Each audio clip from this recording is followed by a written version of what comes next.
Então, gente, boa tarde.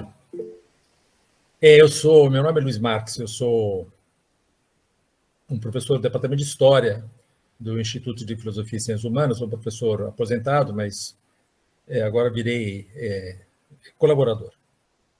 E, bom, eu sempre trabalhei com questões de história da arte, mas de uns 15 anos para cá, mais ou menos, comecei a trabalhar com questões ambientais e deu nisso que está aqui hoje.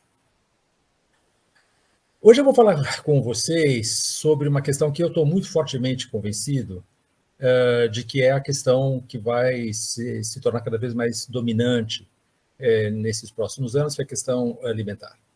Então, eu dei um título, O Agronegócio, a Catástrofe em Curso no Sistema Alimentar Globalizado no Antropoceno, e aproveitei e coloquei a capa do The Economist, né, que é agora de 19 de maio, The Coming Food Catastrophe, né, a catástrofe alimentar que está em curso, né, que está chegando.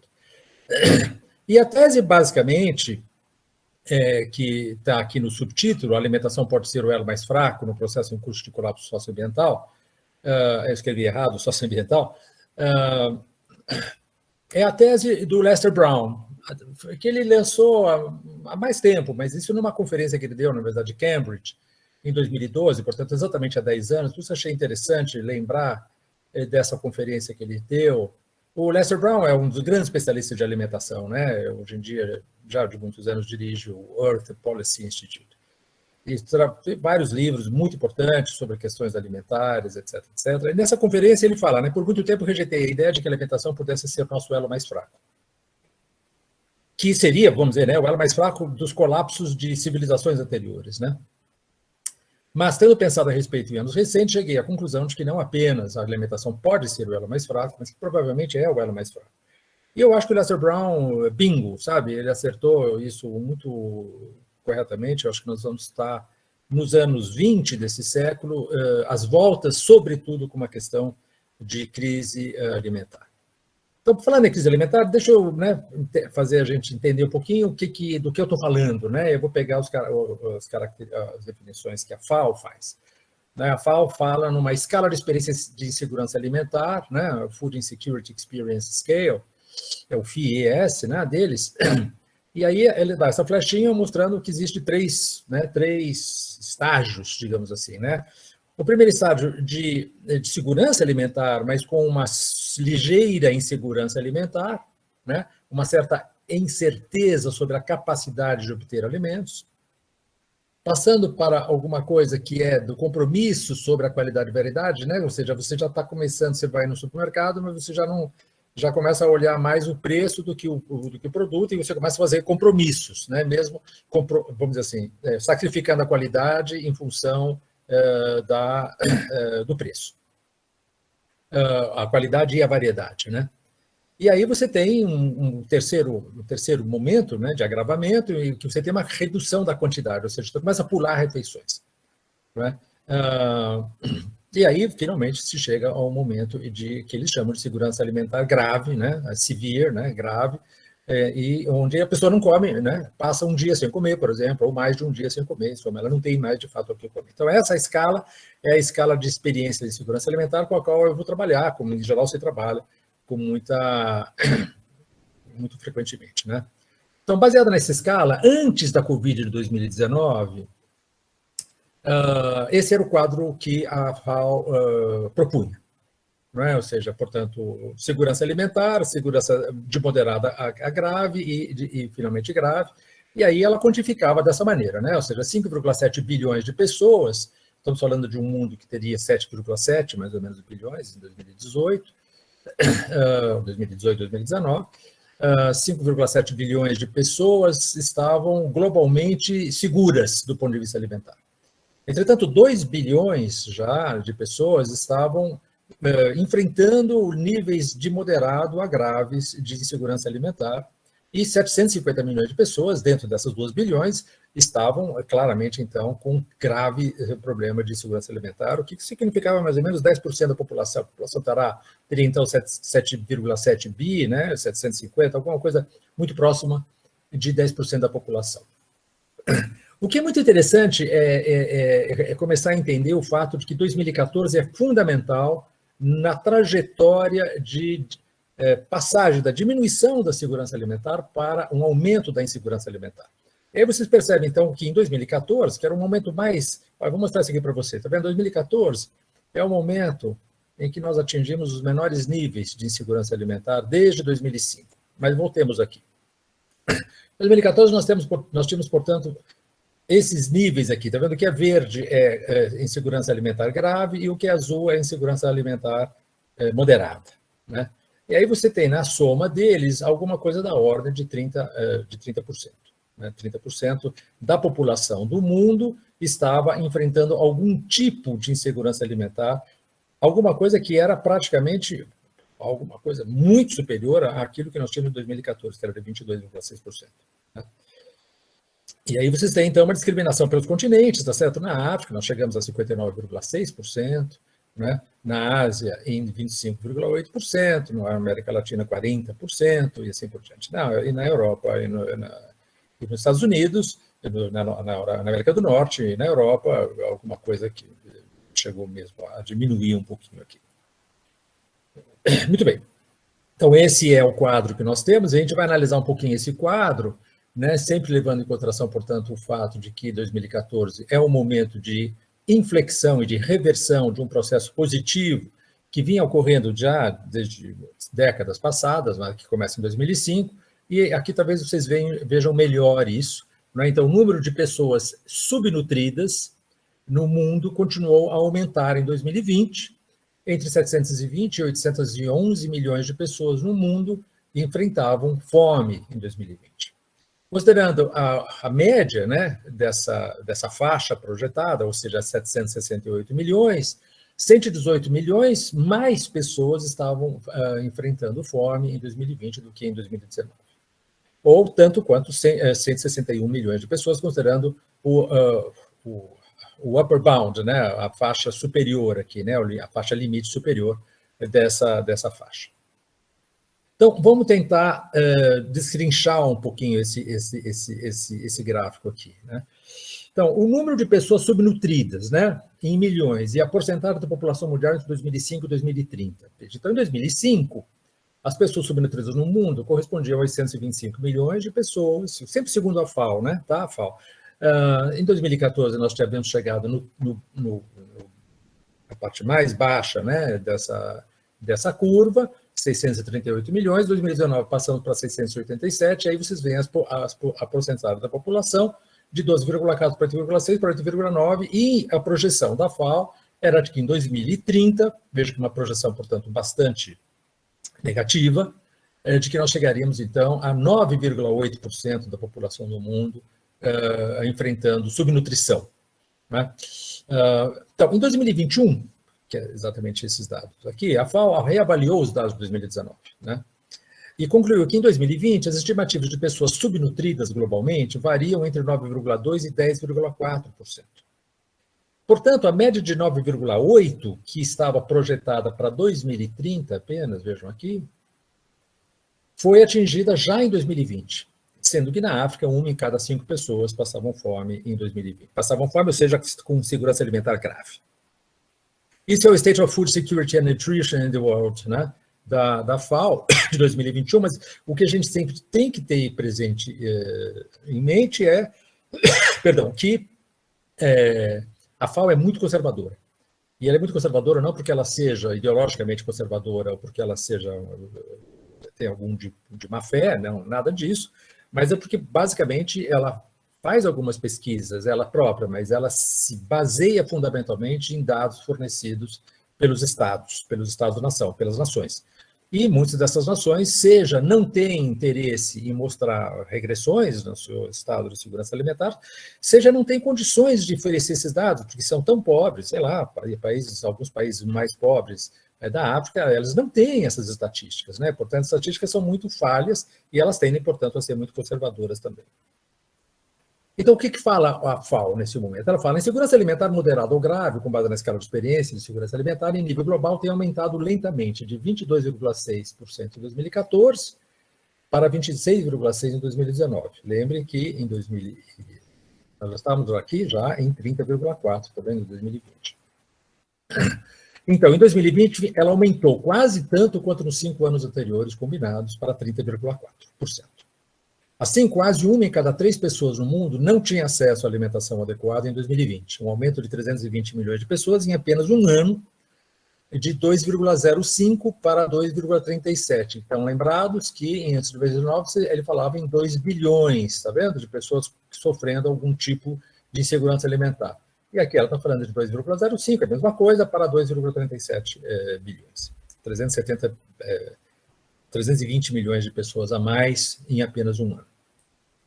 A população, mais ou menos, dos Estados Unidos, digamos assim, aumentou em termos de segurança alimentar. Quase 40% dessas pessoas, 11,9% da população global, ou quase 928 milhões de pessoas enfrentaram insegurança alimentar em níveis graves, com quase 148 milhões de pessoas a mais em 2020 em relação a 2019, com insegurança alimentar grave. Se pegar agora a América Latina, tá certo? Veja assim que dado sempre de 2014. 2014 é o ano-chave, é o ano que, como eu disse a vocês, há uma inflexão no sentido da curva, né? E aí vocês veem que a América Latina, estamos falando, portanto, de taxas de fome na América Latina que estão creeping up, né? Que estão aumentando, né? Após décadas de progresso, a insegurança alimentar está em aumento na América Latina. Em 2019, 39,3% das pessoas na América Central, vejam aqui, e 28,5% das pessoas na América do Sul reportaram insegurança alimentar de moderada a grave, né? E agora falemos do Brasil, né? Um pouquinho do Brasil. Então, esse é um artiguinho bem interessante, que foi feito pelo Bruno Lupion, que saiu no Deutsche Welle, né? Naquele jornal alemão, traduzido para o português.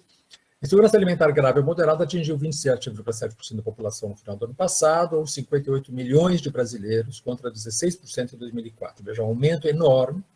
A pandemia acelerou a alta da fome registrada desde 2014. As consequências sociais e econômicas da pandemia da Covid-19 agravaram a fome no Brasil, que já vinha aumentando, superou em 2020 os níveis registrados no início da década passada, quando foi criado o Bolsa Família. Uma pesquisa realizada em novembro e dezembro passados com 2.000 pessoas no Brasil mostrou que 15% estavam em insegurança alimentar grave e 12,7% em insegurança alimentar moderada. O que significa que corriam o risco de deixar de comer por falta de dinheiro. Em relação à população brasileira como um todo, isso equivalia a 58 milhões de pessoas, mais ou menos a população da Inglaterra, digamos assim. Outros 31,7% estavam em segurança leve, quando há preocupação de que a comida acabe antes de se ter dinheiro para comprar mais comida, ou faltam recursos para manter uma alimentação saudável e variada. Segundo a pesquisa, portanto, 59%, praticamente 60% da população enfrentava no final do ano passado algum grau de insegurança alimentar que equivalia a 125 milhões de pessoas, e esse é o gráfico que mostra isso. Então, 59,4% da população, que é a soma desses três números aqui, né, sofre algum grau de insegurança alimentar, o que equivale a 125 milhões de pessoas. O que é importante é notarmos o seguinte: segundo uma pesquisa muito recente, foi publicada 2, 3 dias atrás, global, internacional, na parte brasileira, coordenada pelo professor Marcelo Neri, da Fundação Getúlio Vargas, o que eles notaram é uma pesquisa gigantesca, de 2 milhões de pessoas em 160 países. O que eles notaram um aumento 4 vezes maior do que a média do aumento mundial da insegurança alimentar entre 2019 e 2021. Vou mostrar para vocês alguns dados dessa pesquisa. Essa é a pesquisa em questão, tá? Insegurança alimentar no Brasil, pandemia, tendências e comparações internacionais, de 2006 a 2021. Né? Então, falta de dinheiro para alimentação. E no Brasil, em 2019, 30% da população, então, tinha, em algum momento, veja, a pergunta era, em algum momento, nos últimos 12 meses, faltou dinheiro para comprar alimentos para você e para sua família. Né? 30% das pessoas responderam em 2019, sim. E em 2021, 36% das pessoas responderam sim. Né? Então, vamos abrir esse número e vocês veem o quê, então? Que no total, né, são 36 pessoas, tá certo? Em 2014 eram 17%. Em 2019, 30%. E em 21, 36%. Os homens sofreram menos, 14%, vejam, em 2014, eram menos do que o total. 30% os homens apenas 27%, 36% os homens apenas 26%. portanto, recaindo muito mais sobre as mulheres. 47% das mulheres, em 2021, de alguma maneira, responderam que, em algum momento, faltou dinheiro para comprar comida para elas naquele ano de 2021, ou em 2019, ou em 2014. Se a gente agora discriminar por os quintios, né? Quintios, ou seja, cada 20%, e vocês veem o quê? Então, entre os 20% mais pobres, a insegurança alimentar sobe de 36% em 2014 para 75% em 2021. É o mesmo nível de Zimbábue. Né? É o mesmo nível de Zimbábue. No segundo quintil, né? Ou seja, os 20% menos, né? Mais pobres, mas em segundo lugar, né? Estamos a um aumento muito grande também, e o terceiro quintil também um aumento muito grande, o quarto quintil aí mais ou menos estabiliza, e finalmente nos 20% mais ricos não há variação significativa. Né? Os 20% mais ricos têm um nível de insegurança alimentar típica dos países mais ricos, Suécia, Companhia Belga. Tá? E os 20% mais pobres, você vê claramente, então, que há uma componente, obviamente, de desigualdade socioeconômica que é evidente. Falemos sobre o futuro um pouquinho no Brasil, a partir desse trabalho que foi feito por esses autores, Eduardo Delgado Assad, Rodrigo Rude Ramos Ribeiro e o Alain Massaro Nakai. Esse é o terceiro capítulo desse livro, né, que foi publicado, foi organizado pelo Carlos Nobre, pelo José Marengo, pelo Wagner Soares, foi publicado em 2019 pela Springer. E o terceiro capítulo fala exatamente avaliações de como a emergência climática, né, o aumento da temperatura, impactará a agricultura no Brasil em 2025, 2055, 2085. E esses dados eu acho que eu já mostrei para vocês em algum momento. Isso aqui é realmente extraordinariamente importante, tá certo? Veja, no caso do arroz, tudo que está em verde aqui significa o quê? Significa baixo risco de perda de colheita.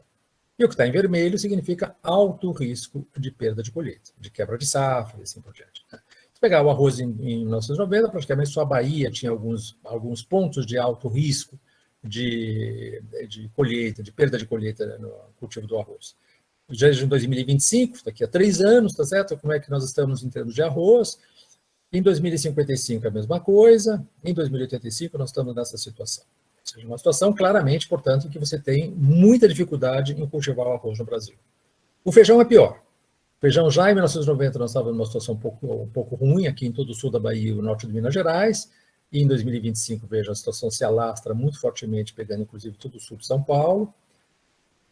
2055 é a mesma coisa, 2085 igualmente, ou seja, em 2085 nós vamos ter, ou mesmo em 2055, tirando um pedacinho aqui de São Paulo, nós temos quase que só o Rio Grande do Sul e Santa Catarina, Paraná, um pedaço, que vai ter baixo risco de cultivo de feijão. No caso do milho, a mesma coisa, a mesma lógica, eu estou mostrando para vocês, o milho já em 2025 numa situação muito ruim, não é 55, praticamente não é possível, não há cultivo de milho no Brasil, ou de baixo risco, pelo menos, em 2085. No caso da soja, a mesma coisa, assim, foi assim sucessivamente. Peguei alguns exemplos, mas esse artigo é um artigo que realmente precisa ser lido com atenção, é um artigo que me parece o mais bem embasado sobre a questão da segurança alimentar no Brasil, sobre o futuro da agricultura no Brasil. Muito bem. Bom, esses eram os dados, né? Agora vamos tentar analisar um pouco esses dados. Então, para entender a especificidade da crise alimentar no século XXI, lembremos as 10 principais crises de fome dos séculos XIX e XX. Vou pegar 10 crises que são as mais notórias, né? Não são as únicas, longe disso, mas são as mais notórias. A Irlanda, a famosa praga da batata, né?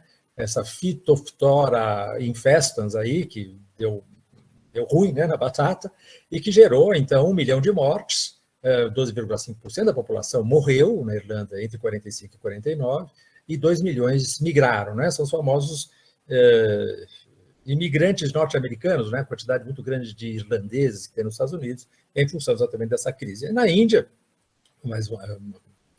várias crises, né, que ocorreram, entre 76 e 79, uma grande seca, que pegou inclusive o Brasil também, carestia, má administração colonial britânica, que leva a 5,5 milhões de mortes, Na China, 76, 79, também seca e carestia, mesma razão, 9,5 a 20 milhões de mortes.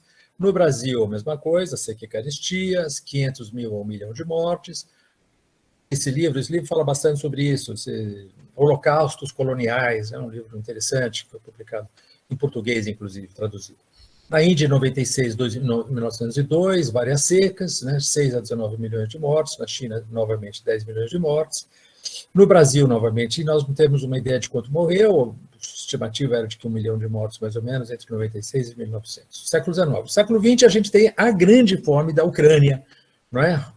Chamado exatamente Holodomor, entre 1929 e 1933, várias as razões políticas, né? Stalinismo, interação entre crime e coletivização forçada, né? Em 1929 e 1930, o Stalin decreta uma violentíssima coletivização forçada, com resistência dos kulaks, né? Os kulaks eram os camponeses de classe média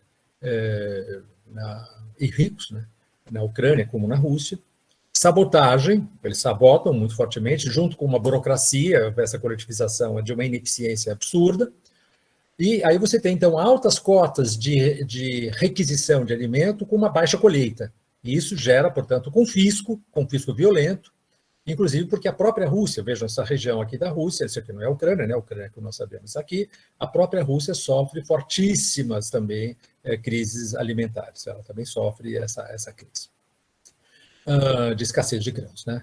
Há uma forte paranoia do Stalin, né, contra a Ucrânia, né, e que motiva muito fortemente a acusação de genocídio. Essa é uma discussão que está sendo muito levada na ONU há muito tempo atrás. Evidentemente, a Rússia não gosta dessa ideia do genocídio, tá? A Turquia não gosta em relação aos armênios, assim por diante, mas hoje há claramente uma tendência a considerar que houve um genocídio. Ou seja, genocídio não se precisa discutir que seria genocídio também. Genocídio é uma palavra que teria que ser bem precisa. Ou seja, há uma decisão deliberada do Stalin de diminuir a população da Ucrânia. Há, de fato, uma documentação dizendo alguma coisa muito próxima disso. O caos é, enfim, agravado por uma peste de tifo, né, que mata 1,2 milhão de pessoas, e de febre tifoide, que mata 500 mil pessoas. E há um consenso hoje, vários historiadores, inclusive historiadores russos, que falam de alguma coisa entre 7 e 10 milhões de mortes. Bengala, finalmente, né? Finalmente não, porque a China que é a grande questão, de 43 a 44, consequência da guerra, enorme carestia, endividamento, tudo agravado hoje, é Bangladesh hoje, né? Tudo agravado pelo clima, 1,5 milhão de mortes por fome, 2,1 a 3,8 milhões de mortes associadas à fome. E aí, claro que a grande fome, né? Que é o grande salto adiante do Mao Tse-tung, que levou à grande fome, associada à seca, né, de 60 a 61, e é a primeira grande catástrofe ecológica antropogênica. Né? Basicamente porque, claro, existem vários casos, várias razões para isso, mas uma das razões importantes que é preciso que a gente tenha sempre presente são as famosas, o combate das 4 pragas, né? Exterminar as 4 pragas, ou seja, os pardais, os ratos, as moscas e os pernilongos. Eles, de fato, não sei se exterminam completamente, mas diminuem brutalmente os pardais, que comiam, por sua vez, os insetos, né, os gafanhotos, etc., etc., e, portanto, na ausência de pardal, um desequilíbrio gigantesco, né, vamos dizer assim, na pirâmide trófica, e há pragas gigantescas de insetos que devoram as colheitas. Né? Além disso, o desmatamento para fazer a industrialização, porque o Mao resolveu criar uma indústria siderúrgica, para isso precisava fazer muitos fornos, e para isso precisava desmatar para aquecer esses fornos, né?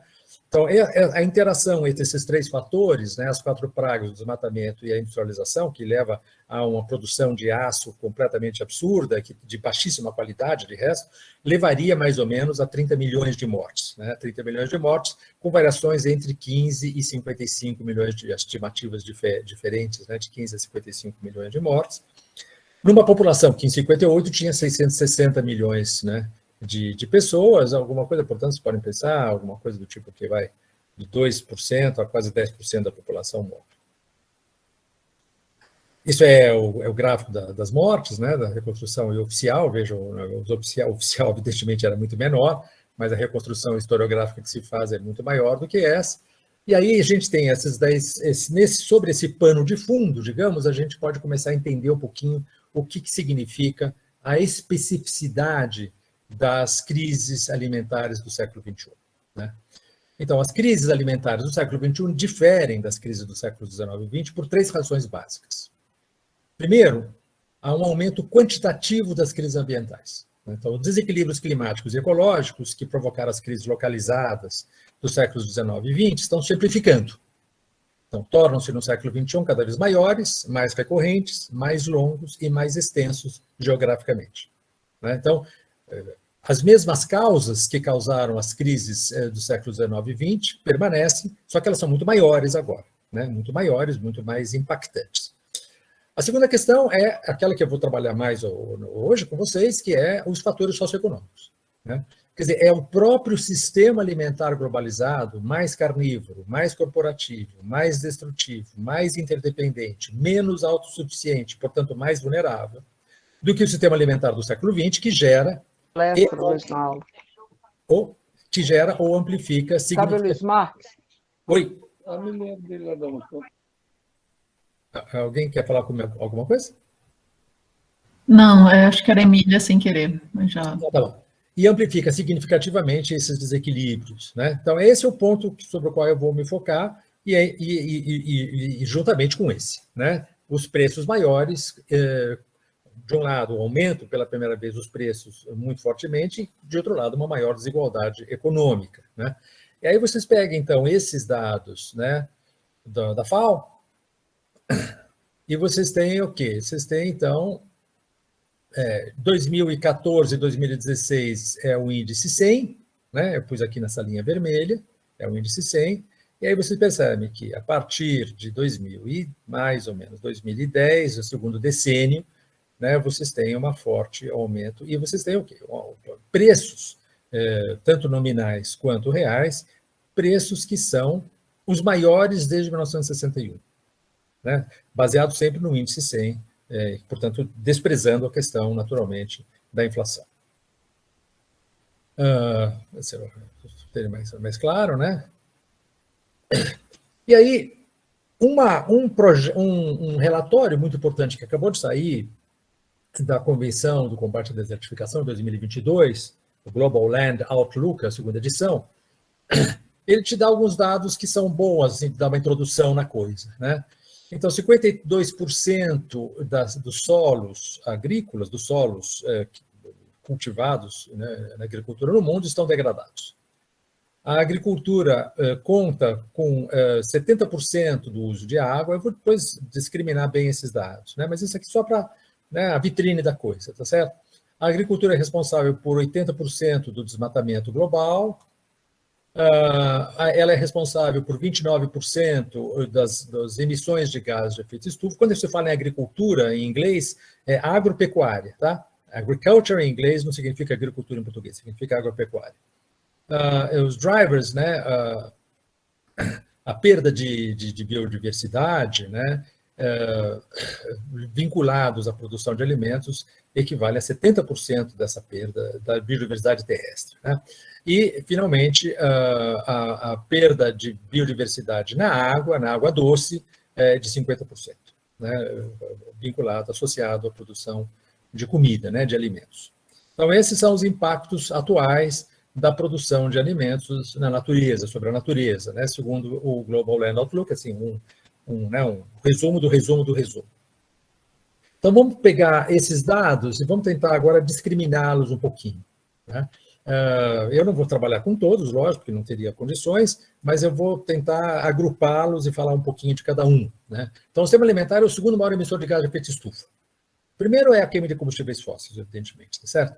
Então, se pegar um caso como esse trabalho que foi publicado na Science, com o primeiro autor, Michael Clark, ele fala, Global Food System Emissions, as emissões do sistema alimentar global podem preclude, como é que fala, excluir, conseguirmos atingir as metas de 1,5 de aquecimento, de conter o aquecimento em 1,5 graus Celsius em 2 graus Celsius. Então, basicamente é isso, mesmo se as emissões por combustíveis fósseis fossem eliminadas hoje, hoje não se emitiria nenhum grama de CO2, ou de metano, ou de óxido nitroso, etc., as emissões do sistema alimentar por si só tornariam impossível limitar o aquecimento a 1,5 graus Celsius e dificultariam atingir até mesmo a meta de 2 graus Celsius.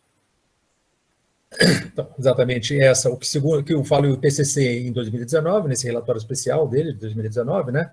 Climate Change and Land, de 21% a 37%. Né? Eles falam que então, as emissões totais de gás de efeito estufa que provém do sistema alimentar seriam 21% a 37%, aqui está embaixo, está vendo as emissões associated with plausible production, etc., 21% a 37%, o que bate com o relatório agora da Convenção de Combate à Desertificação. A mesma coisa o Tubiello, eu acho que talvez seja um grande especialista, ou um dos grandes especialistas do mundo sobre essa questão das emissões vinculadas, né, à produção alimentar, publicou esse trabalho em 2021. As emissões totais de gás de efeito estufa oriundas do sistema alimentar foram de cerca de 16 gigatoneladas de CO2 equivalente por ano, em 2018, ou 1/3 do total das emissões globais antropogênicas. Né? Portanto, 33%, né? Sempre dentro dessa margem de 21 a 37. 3/4 dessas emissões, 13 gigatoneladas, né? 1 gigatonelada é 1 bilhão, né, de toneladas, neste ano foram geradas dentro das fazendas ou em atividades pré- e pós-produção, tais como manufatura, transporte, processamento e descarte. Então, o que é importante a gente saber, portanto, que, bom, é enorme, né, portanto, o nível de emissões vinculadas, associadas, causadas pelo sistema alimentar, mas o que é importante a gente levar em consideração é que isso é um recorte sincrônico, é hoje. Mas se nós fizermos as emissões, se nós pensarmos as emissões cumulativas desde 1850, nós vemos que o desmatamento, né, que está muito fortemente vinculado ao sistema alimentar, é enorme. Né?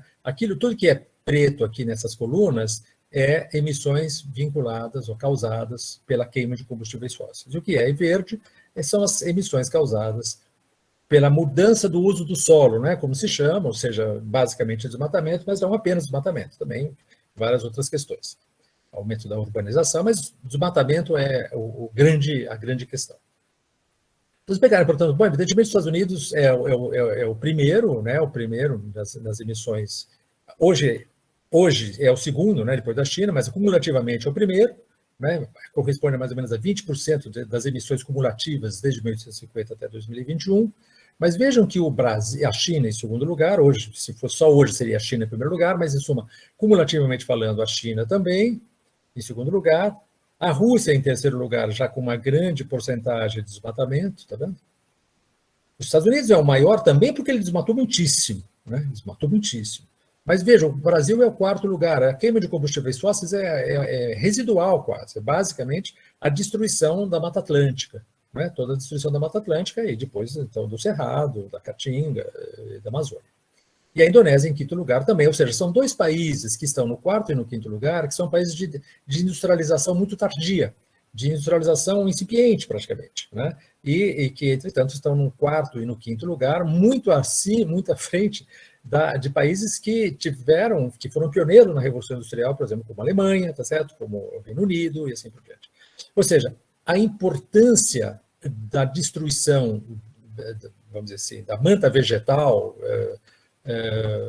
é um elemento que quase que, vamos dizer assim, é maior do que a própria queima de combustíveis fósseis, se nós pensarmos em termos da relação entre países industrializados e países que se industrializaram mais recentemente. Falemos agora da questão, que eu vou me deter um pouco mais, que é a preponderância de nutrientes animais, né, como uma coisa que é muito claramente específica das crises alimentares do século XXI. Então, vamos lá. Quase 80%, ou seja, 79% da área global utilizada para a produção de alimentos é destinada à pecuária, seja na forma de pastagens, seja na forma de produção de ração animal. Né? Então, se você pegar no total da área planetária habitável pelos humanos, tipo 104 milhões de quilômetros quadrados, a agropecuária utiliza 49%. Né? Agricultura e pecuária. Mais ou menos metade de toda essa área já está ocupada na produção de alimentos. Mas a pecuária, ou seja, pastagens e ração animal, equivale a 79% desses 51, ou seja, equivale a 40 milhões de quilômetros quadrados. 40 milhões de quilômetros quadrados hoje são utilizados para a pecuária diária, né? Para pastagens ou para ração animal. Sendo que os cultivos agrícolas destinados diretamente à alimentação humana correspondem a 11 milhões de quilômetros quadrados, ou seja, 21% da área da agropecuária. Tá? Então, percebem que se nós não tivéssemos a pecuária, nós teríamos uma situação, veja, dos 104 milhões de quilômetros quadrados, nós estaríamos ocupando alguma coisa da ordem de 10% apenas, né? E 20% da área da agropecuária e 20% da área habitável do planeta. Nós estamos, na verdade, ocupando metade dela, né? Metade dela. 10% contra metade dela. Isso aqui é em 2010. Veja, esse é o gado bovino entre 50 e mais de 250 cabeças por quilômetro quadrado em 2010. Vocês percebem que, bom, Brasil, a Índia, a China, essa parte toda dos Estados Unidos, etc., etc., mesmo na Europa, são regiões onde há uma muito intensa ocupação do território pelo gado bovino, né, por pastagem do gado bovino. O caso brasileiro é um caso incrivelmente claro em relação a isso, né? Isso aqui, esses dois mapas que são o quê? Você superpõe os dois mapas e fala, bom, são os mapas entre as maiores concentrações de gado e mais risco e maior risco de desmatamento na Amazônia, no Cerrado, que está à direita, né? Então, ou seja, quanto maior a densidade de gado por municípios, maior, aqui por hectares, na verdade, maior também o risco de desmatamento. Né? Esse é o caso do Brasil, é muito claro. Então, mantida a dieta baseada em carne, né, não há chance alguma de mitigação da catástrofe ambiental e da fome no Brasil. 80% do desmatamento da Amazônia brasileira, segundo o INPA, deve ser pecuária. Hoje em dia varia um pouco esse número, mas isso é um dado um pouco antigo, vocês vão ver que é até pior em relação aos dados do MapBiomas. Isso por quê? Porque o rebanho bovino no Brasil cresceu muitíssimo. Né? Ele cresceu muitíssimo, cresceu mais que dobrou. Né? Cresceu 116% entre 75 e 2020. Então, em 1975, nós tínhamos 102 milhões de cabeças de gado, segundo o IBGE, e em 2020 nós chegamos a 222 milhões de cabeças de gado, ou seja, tem mais gente, tem mais cabeças de gado, tem mais boi do que gente no território brasileiro. Se pegarem o MapBioma de 1985 e 2017, né, esse aqui é o mapa assim, né, em 85, esse aqui é o mapa em 2017, veja a diferença. Tudo que está em amarelo aqui, né, era floresta, agora não é mais, e, portanto, houve uma perda florestal no período, de 85 a 17, de 550 mil quilômetros quadrados. Estou falando isso antes do Bolsonaro, hein? Antes do Bolsonaro. Bolsonaro, a coisa piorou muitíssimo. Então, 85 e 17, só para vocês verem, então, né, a diferença entre os dois mapas, claramente se percebe que há uma enorme mudança, né, na ocupação da manta vegetal no país. O total de perda de área florestal de 550 mil quilômetros quadrados, desse total, a conversão em pastagens foi de 462 mil quilômetros quadrados. Ou seja, 84% da área do desmatamento converteu-se em pastagens. Aqui se falava em 80%, o MapBiomas mostrou que a situação ainda é pior, 84% dessa área. Onde isso aumentou? Aumentou, sobretudo, na Amazônia, né? Essa linha azul aqui. Se vocês pegarem as outras linhas, tá vendo? O centro-oeste, o sul, o sudeste, o nordeste. Se vocês pegarem o centro-oeste, o sudeste, que é a linha verde, praticamente não mudou nada. Mudou um pouquinho, aumentou um pouquinho, mas não mudou quase nada. Se você pegar a Amazônia, que é a linha azul, vocês veem que o quê? Ela passa de mais ou menos 5 milhões, aqui está até milhões de cabeças, tá vendo? Aqui tem uns 5 milhões de cabeças em 85, e ela chega a quase 50 milhões em 2016, né? Ou seja, ela praticamente decuplica, né? Ela multiplica por 10, praticamente, por 9 ou por 10, o número de cabeças de gado na Amazônia. O trabalho que sempre vale a pena ler é esse trabalho do João Meirelles, de 2006, um trabalho que, para mim, foi muito importante, então eu sempre cito, porque eu me sinto muito assim, devedor desse trabalho. O João Meirelles é um cara que mora lá em Belém, e trabalha sobre essa questão, basicamente, do impacto da pecuária. Ele escreveu esse trabalho, está aqui o link dele, seja como é a Amazônia hoje. E, basicamente, o que a gente pode pensar hoje, em 2019, é o seguinte, veja. A carne bovina em 2019 mostra, isso aqui é o que mostra aqui. Em 2000, e em 2020, tá? Beleza. Então, em 2019, o aumento do consumo doméstico houve aumento no consumo doméstico, né? O que está em verde claro aqui é o consumo doméstico. O que está em verde escuro aqui são as exportações, né? Então, se nós pegarmos o consumo doméstico e as exportações, nós vemos que tanto numa curva quanto na outra aumentou nos dois. No caso do consumo doméstico, passou para, em 2019, 8 milhões de toneladas de consumo doméstico de carne bovina, né? Brazilian Beef and Veal, né? Vitelo, né? Em suma, bezerro, e 38 quilos per capita. É muito elevado, é muito elevado. Não é a Dinamarca é o dobro disso, ou mais do dobro, mas ainda assim é muito elevado. E das exportações. 18% do consumo, da produção era exportada em 2015, 23% em 2020. Sempre com grande prevalência do consumo doméstico, ou seja, 77%. Quem compra, basicamente, é a China, tá vendo? Hong Kong, o Egito, o Chile, os Estados Unidos e coisa. Conforme vários tipos de carne, carne processada ou carne fresca, etc. Não importa. Não importa que, de qualquer maneira, é exportação de carne. Então, o Brasil desde 2018, pelo menos, o Brasil é o maior exportador de gado do mundo. Né? O Brasil era o maior exportador de carne bovina, fornecendo perto de 20% do total das exportações de carne bovina do mundo, né? Ultrapassando, portanto, a Índia, que era o segundo maior exportador, em 527 mil toneladas de carcaça, de peso de carcaça equivalente. Além disso, o Departamento de Agricultura dos Estados Unidos projeta que o Brasil continuará a sua trajetória de crescimento de exportações para a próxima década, atingindo 2,9 milhões de toneladas, ou 23% das exportações do mundo, né, em 2028. Então, 2,9 milhões, vejam que aqui nós já estávamos, em 2020, nós estávamos já em alguma coisa da ordem, tá vendo, de um pouquinho mais de 2 milhões de toneladas, tá vendo? E nós chegaríamos, então, em 2,9 ou 23% das exportações. Vai aumentar em termos absolutos e em termos relativos no que se refere às exportações globais. Bom, isso é basicamente o caso do Brasil. Vamos pensar agora uma questão mais global, a ineficiência energética do consumo de carne, né? E você vê claramente que é uma situação completamente absurda. Então, para 1 quilo de carne bovina, tá? Vamos ler aqui, porque é mais fácil de entender. A eficiência de 1 quilo de carne consumida no prato, em termos da quantidade de insumos requeridos, em grãos, em água e em calorias, e também em emissões, e emissões de CO2 equivalente.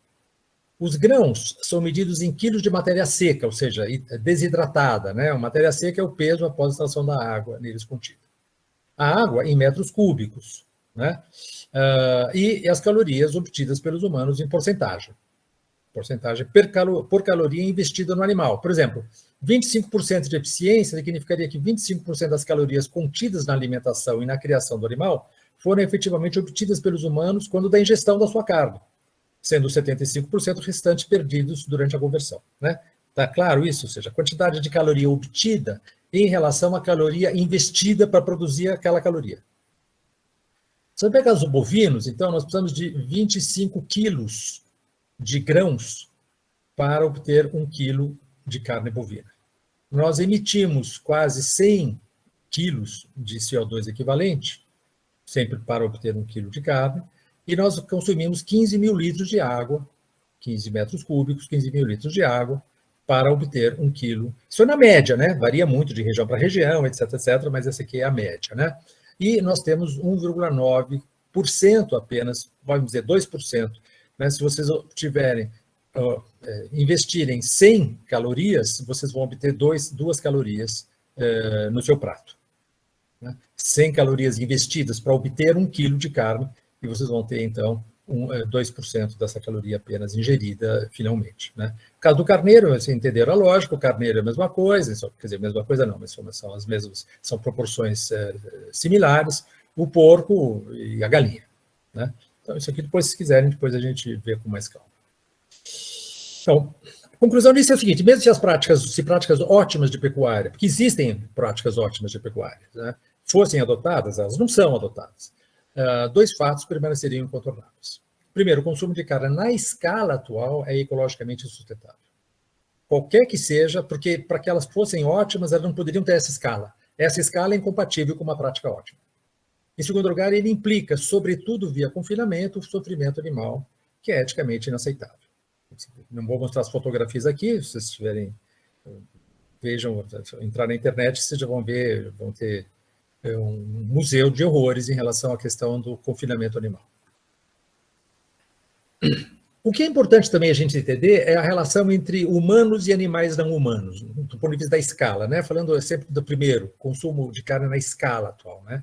Então, para cada humano, havia em 2010 3 galinhas e, em geral, quase 4 animais destinados à alimentação, com forte concentração em alguns países, né? Brasil, China, Estados Unidos e Índia, né?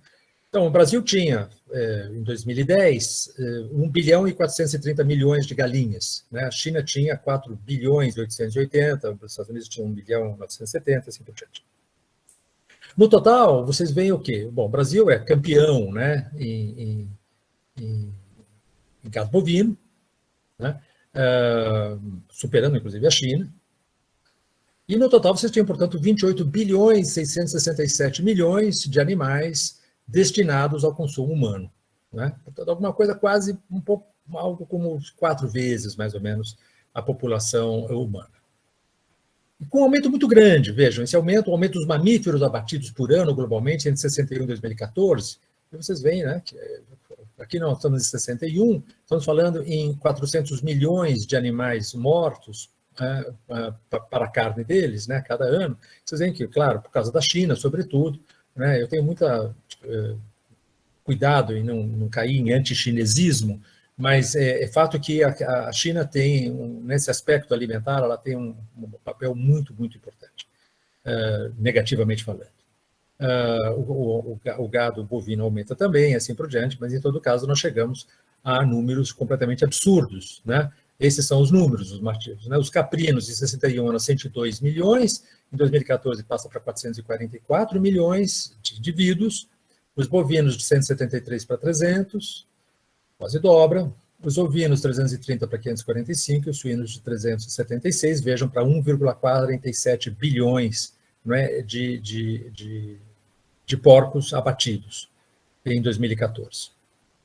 Aqui por região, e aí vocês veem mais uma vez, né, a China, veja, claro que estou falando da Ásia e não da China, mas a China é muito fortemente preponderante aqui, né? Vejam que ela era praticamente, em 1961, ela era quase que irrelevante, tá certo? Em 61, e ela passa a ter praticamente 1/3, mais ou menos, da produção global de carne, né?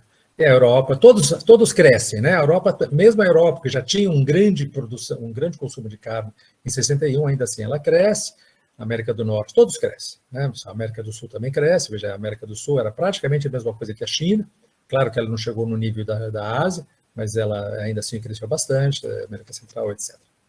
Então, entre 61 e 2018, duplicou o consumo per capita de carne, que é importante falar, não, mas que aumentou a população, tal. Não aumentou a população, claro que aumentou a população, mas aumentou a produção, o consumo per capita também, né? Então, em 61 nós tínhamos uma população de 3,1 bilhões de pessoas, com uma produção de carne de 71 milhões de toneladas, portanto, um consumo per capita de 22 quilos, 23 quilos. Em 2018, a gente está em 7,5 bilhões, para 342 milhões de toneladas e, portanto, um consumo per capita que praticamente dobra, né? Dobra praticamente, né? De 22 para 45. As commodities agrícolas destinadas à ração animal, sobretudo soja, mas não apenas, né? O milho também é importante, mais que triplicaram entre 61 e 2012. Né? Veja, em 61, então, de matéria seca, né? Sempre falando em matéria seca, 373 milhões de toneladas em 61, nós passamos para 1 bilhão 186 milhões de toneladas em 2012, quando houve um aumento aqui mais que triplica e aqui um pouco mais que duplica. Né? Então, o aumento do consumo humano de carne está produzindo desequilíbrios sem precedentes na estrutura e na distribuição da vida na biosfera ao aniquilar as florestas, substituídas por pastos e soja, as populações de animais silvestres e também a aumentar as emissões de metano. Né? Pegar essas 3 questões muito rapidamente. Né? Então, abertura, pegar apenas 7 commodities substituíram uma área de floresta 2 vezes o tamanho da Alemanha, né? A Alemanha tem 357 mil quilômetros quadrados, portanto, vamos dizer, um pouco mais de 700 mil quilômetros quadrados, né? Apenas essas 7 commodities, ou seja, o gado, o óleo de palma, a soja, o óleo de coco, basicamente, né? De cacau, a plantação de borracha, o café e as fibras, né? de madeira. Se nós somarmos tudo isso, bom, a abertura de pasto para a pecuária bovina é a maior culpada pelo incêndio de floresta, vejam, né? Basta ver o tamanho dessas colunas, tá certo? Ou seja, 45,1 milhões de hectares, que equivale a 451 mil quilômetros quadrados, foram destruídos para a criação de pasto, né? E aí, então, o caso da soja, a soja é importante, porque a soja, 80% da soja vira farelo de soja, ou seja, é para consumo animal, né? Um pouco mais de 80%. Então, a soja, dos 8,2 milhões de hectares, 82 mil quilômetros quadrados, aqui estamos falando da soja, aqui, ó, das quais 3,9, quase 4 diretamente, metade delas é porque destruíram floresta diretamente, a segunda é indiretamente, né, de florestas de outros biomas nativos destruídos pela soja. 7,9 milhões de hectares substituindo florestas na América do Sul, né? Então, dos 8,2, praticamente é nós. Está vendo? Nós, Argentina, Paraguai, outros países da América do Sul, mas basicamente nós, né? Praticamente é quase 8,2, 7,9. Então, em 2018, a produção de soja dobrou nos primeiros 20 anos do século XXI, né? Então, 350 milhões de toneladas cultivadas em 170 países e mais de 1,25 milhão de quilômetros quadrados está sendo ocupado pela soja, grande parte dos quais outrora ocupados por vegetação nativa, né? Estou falando na relação entre consumo de carne, direto ou indiretamente, e destruição de florestas, né? Então, o soja em 2018, 5 países produziram 88% da produção global, né? Sendo os Estados Unidos e o Brasil liderando, né? Depois a Argentina, a China e a Índia. A China, em 2019, é a maior importadora de soja do mundo e o Brasil é o seu maior fornecedor. A China consumiu cerca de 30% da produção global, sendo que apenas 14% do seu consumo provém do seu território, porque não tem água lá, né? Então, a produção de soja na China em 2019 é menor do que a produção da China de soja na China em 1999. Por quê? Porque eles chegaram à conclusão por volta de 1995 que não ia rolar, não tinha água suficiente, a soja pega muita água. O que fala o Lester Brown, né? Que eu citei para vocês logo no começo, que é um grande especialista desse assunto, né? Dado que cerca de metade dos porcos do mundo estão na China, a parte do leão do seu consumo de soja destina-se à alimentação dos porcos. Além disso, a China usa agora grande quantidade de soja para a alimentação de suas fazendas aquáticas. Falemos agora de populações de animais silvestres, né? Falei das florestas substituídas por pastos de soja, agora populações de animais silvestres. Esse é um trabalho que foi publicado em 2018, de biomass, né? Distribuição da biomassa na Terra, né? Publicado no PNAS, né? No Proceedings. Basicamente, o que ele mostra é isso daqui, né? A biomassa da Terra hoje equivaleria a 550 bilhões de toneladas de carbono, né? O critério agora não é matéria seca, mas é carbono. As plantas equivaleriam a 450 gigatoneladas de carbono, 80%, as bactérias 70 gigatoneladas, né? Tem bactéria beça, né? 15%. Os animais, apenas 2 gigatoneladas, com grande preponderância da pecuária. Então, se vocês pegarem aqui os animais, está aqui, ó, tá vendo? Isso aqui é a biomassa do planeta, né? Os animais estão aqui, ó.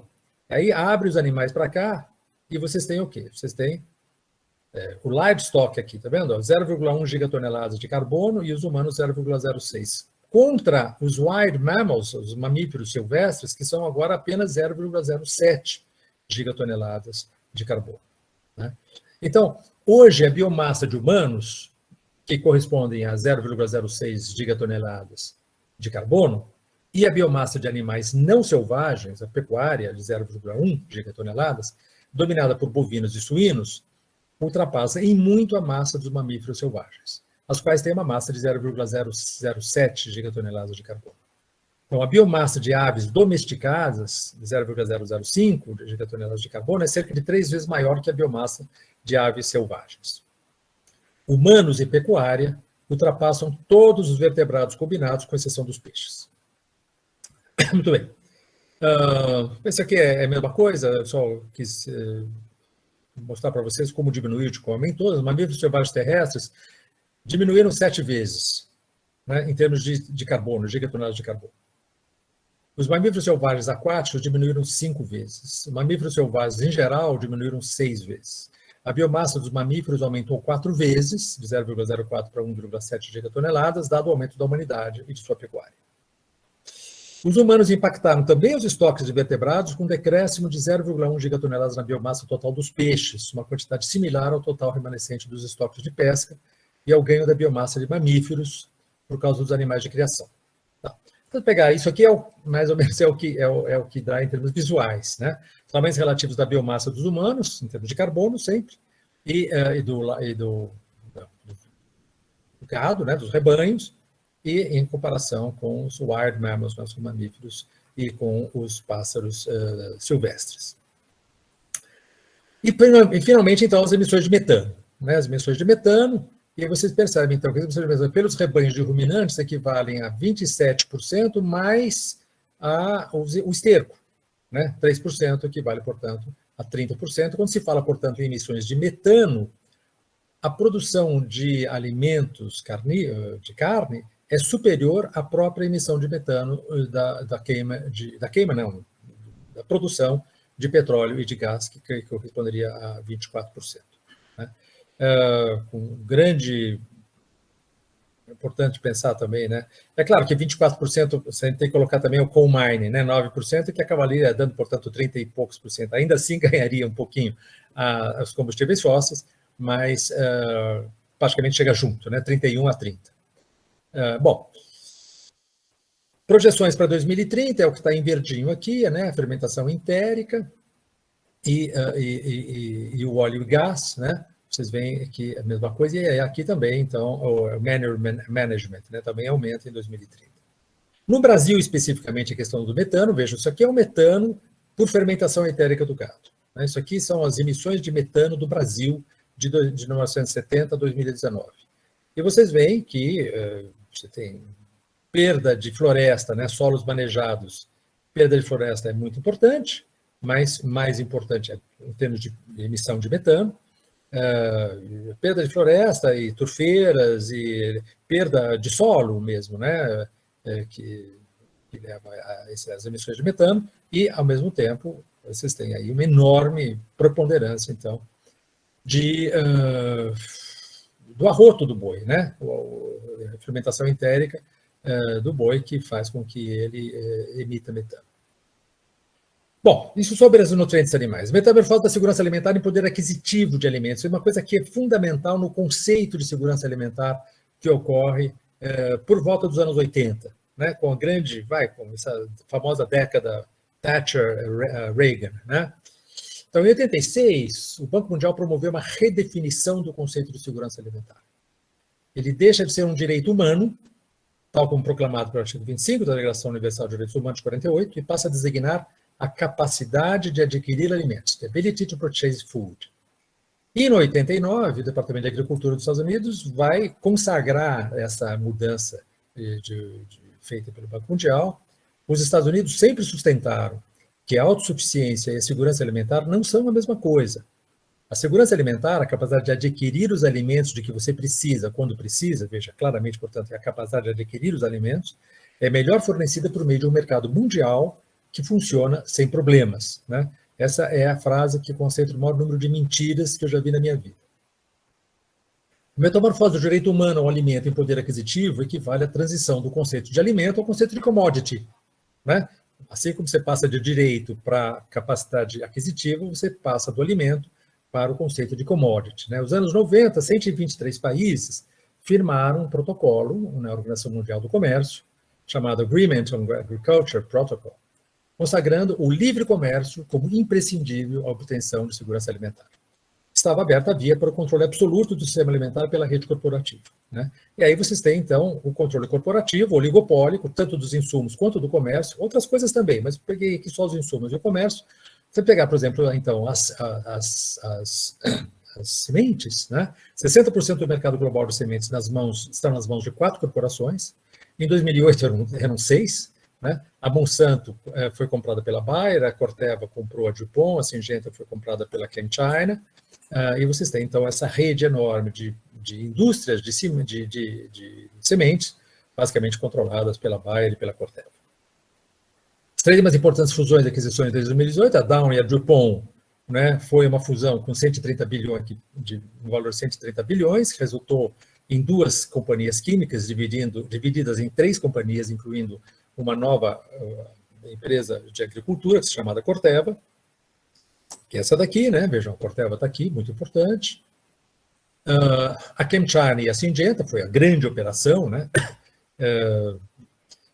Até a compra da Monsanto pela Bayer tinha sido a maior operação de compra corporativa no mundo, né? 43 bilhões de dólares que permitiram à China acrescentar a sua its second company ranking, né? A sua segunda companhia no ranking dos 10 mais, né? Das vendas globais de sementes, né? E a Bayer e a Monsanto, então, 63 bilhões, aparentemente a Bayer fez um péssimo negócio comprando a Monsanto, parece que rolaram algumas cabeças lá na direção, mas se transformou num gigante. Então, esse aqui é o modelito, né? A DuPont mais a Dow vai dar Corteva, a Bayer mais a Monsanto vai dar Bayer, a ChemChina mais a Syngenta mais a Nidera Sementes vai dar Syngenta. Também do ponto de vista dos agrotóxicos, a questão é muito importante também. Veja, a Bayer e a Monsanto controlam 30% do mercado, a ChemChina e a Syngenta 28,4% do mercado, a Dow, DuPont, a Corteva 17,5% do mercado, depois vem a BASF, né, e assim por diante, a Sumitomo e tal. E os outros apenas 5% do mercado, tanto em sementes, quanto em fertilizantes, quanto em pesticidas. As 5 maiores trades, né, eu lembro que eu falei para vocês, então, insumos e comércio, né, aqui falando agora de comércio, vocês têm, então, 5 grandes, eram 4, né, ABCD, né, era o Archer, o A, a Bunge B, o Cargill C e a Louis Dreyfus D, né, que praticamente controlava o mercado, entrou a China agora no pedaço e se transformou já na terceira maior, né. E vejam, ela é estatal, essa daqui é familiar, e essa aqui é de capital aberto, tá vendo? Essa situação de capital aberto.